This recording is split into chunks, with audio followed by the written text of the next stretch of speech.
Some people will vote yes because they like tall buildings, but I'm definitely not one of them. And some people will vote yes because the affordable housing component that can be included in the tall buildings is important to them, and I'm all for affordable housing, but that's also not going to do it for me. Some people will vote yes because taller, denser buildings are good for the environment, and I definitely consider myself an environmentalist, but still can't quite get there with just that. So I'd like to tell you how I did get to yes, and it's been a very long process. Starting in 2008 when we did the zoning rewrite and a proposal was put forward to increase the heights throughout our downtown. I voted no because I couldn't really get on board with the concept of just increasing height across the board, hoping for the best to happen and not having a lot of consideration for the views and our landscape of our downtown. That was a very, very contentious time. And it's really nice that at this point, some of us who were very much at odds with each other then have come together on what I think is a better plan today.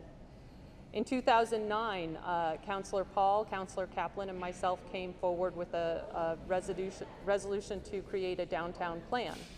That resolution is what launched Plan BTV, which was a multi-year process to look at our downtown and figure out where is it appropriate to have taller buildings. Some have Plan BTV in 2013, we then adopted that as our municipal plan. And some people think that we're changing Plan BTV in this process. We are not changing Plan BTV. The expectation was always that we would create an ordinance that reflected the vision of Plan BTV, and we embarked on that process with the Form-Based Code Committee. The ordinance that we have today came out of the work we did in the Form-Based Code Committee, which included 48 meetings. It wasn't a quick process. So some people have said that this is not consistent with Plan BTV, but I disagree. And I want to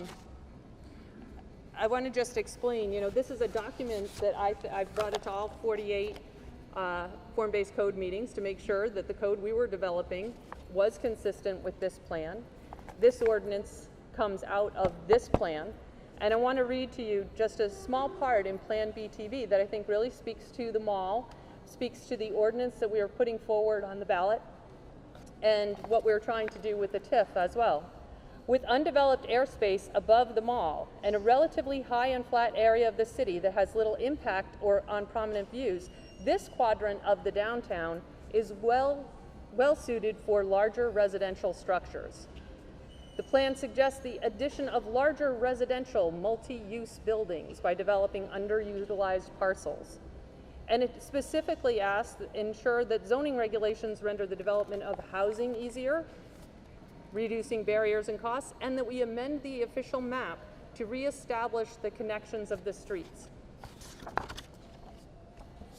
So we now have a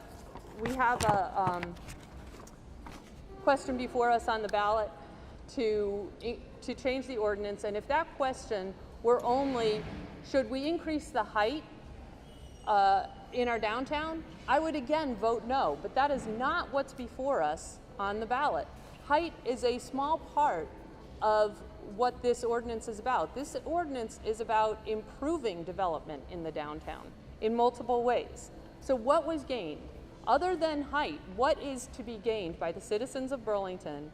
How are we going to have better development under the new ordinance as compared with the old ordinance?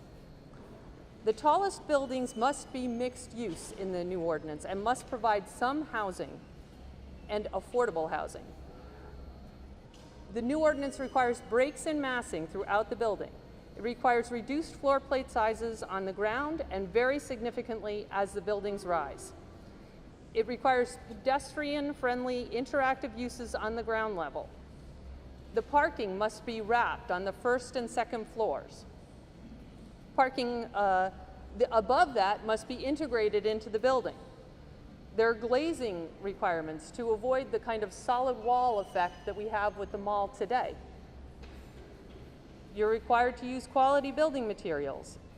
there's improved stormwater management, and there's a LEED Gold standard that's required in this ordinance. We don't have any of those things in the existing ordinance. This is not just an increase in height. As I said, if it were, I'd vote no. The new ordinance assures that buildings have all of these elements which will make them more human scale. Human scale isn't a specific number. It's much about design. It's much about how the humans on the street are relating with those buildings. This project is environmentally sensitive, it's aesthetically pleasing, and provide both market rate and affordable housing. The increased height is in the place in our downtown identified in Plan BTV as the best place for increasing height. We're only at the beginning of the process in terms of design, and this project's going to continue to improve. We haven't even gotten to the point where public process usually begins, and if this property were developing under our existing ordinance, we would not have begun our public process yet. So I urge you to take advantage of the opportunity that's before us today to redevelop what, if you look around here, is largely vacant space in our downtown, and really create something that is going to benefit the community in multiple ways and improve the downtown experience, provide access to our public transportation center, which we've just built, that this is actually a barricade getting from the south end to that transportation center. So I hope you will all support this. There's a lot in it, and there's a lot of benefits for the community. Thank you.